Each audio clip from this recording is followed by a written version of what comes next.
Je trouve que l'engagement de Bernard est tout à fait remarquable, parce qu'en fait, comme il le dit, il est issu d'une famille de droite et il s'engage aux côtés d'une présidente de région qui porte plutôt des valeurs de gauche et de l'écologie concrète, j'allais dire. Donc son engagement, il est basé d'abord sur la volonté de développer son territoire, l'Aubrac, et d'amener toute son énergie dont il nous fait part depuis ce matin à la Lozère. Donc voilà, après, il sait, il vous l'a dit, qui est Carole Delga, il sait où il débarque et surtout il sait pourquoi il le fait.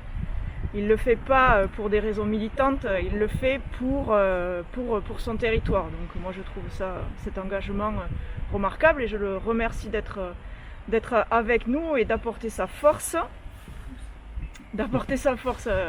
à cette équipe, et ça montre à l'inverse l'ouverture dont on est capable. Je pense mes camarades témoigneront, mais on l'a démontré tout ce mandat avec Carole Delga. On est d'abord là pour aider les personnes qui ont des projets.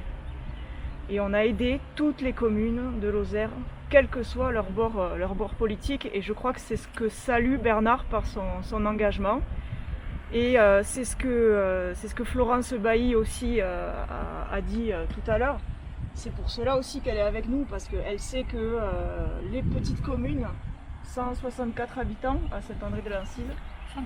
134, pardon, j'en ai rajouté 30. Les petites communes ont l'écoute de la région comme les communes plus importantes, puisque vous savez que dans notre région, on a des métropoles où pour le coup, là, on est à des millions d'habitants. Donc notre équipe, c'est avant tout ça, c'est des gens qui s'engagent pour le quotidien des Lozériens et qui sont présents sur le territoire. Et comme dit Carole Delga, qui sont à portée d'engueulade. Donc ils sont sur la liste, mais ils savent aussi que derrière, ils vont devoir porter des projets à la région. Que quand ils vont aller comme Marc Osiol sur le marché de Langogne, peut-être ils vont se faire engueuler, parce qu'on va pas assez vite. Mais voilà, je pense que c'est le sens de l'engagement de nous tous, quels que soient nos héritages politiques. Monsieur Bastide, sur votre engagement aux côtés de Carole Delga?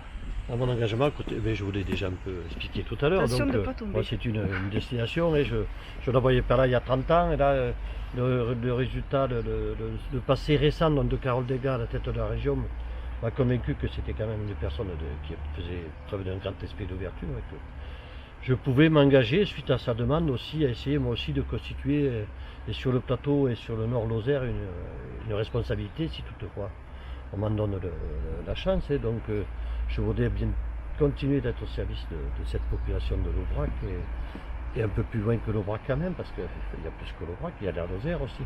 Et donc à travers ça aussi penser à la revitalisation de tous les bourgs, de tous les villages, puisqu'il faut quand même les redynamiser et retrouver la population, c'est en train de se passer. Et penser aussi bien sûr à l'élevage, l'élevage doit être toujours notre fleuron, parce que moi ce qui nous porte un peu, et même dans le cadre de l'agritourisme, ce qui porte les valeurs, c'est quand même, si on se rallie à l'élevage quand même, donc il faut que l'élevage, à travers la PAC et tout, la PAC soit bien défendue et que on constitue vraiment une protection par rapport à toute cette population là-haut qui n'est pas en souffrance mais qui ne doit pas le devenir. Qu'est-ce qui vous a convaincu finalement de la rejoindre? C'est quoi son ouverture d'esprit, ses projets, son dynamisme, c'est quoi? Le dynamisme, oui, comme j'ai dit tout à l'heure, la fatigue ne semble pas l'accabler. Donc moi j'aime bien les gens dynamiques, elle apporte son soutien aux entreprises, aux gens qui travaillent dans les entreprises. Elle nous a prouvé dans les événements récents avec le Covid qu'ils étaient là pour répondre, avec les vrais rebonds et tout. Donc moi je suis satisfait de ce qui s'est passé, donc pourquoi pas, voilà. Il y a l'État le prouve en ce moment, et pourquoi pas. Et je pense qu'on peut ensemble travailler, continuer pour le bien de tout le monde. C'est ce que je dis, c'est quoi qui nous anime, c'est le bien de chacun. Parce que moi, c'est le bien politique que j'aime bien, mais c'est le bien de chacun d'abord qui prime.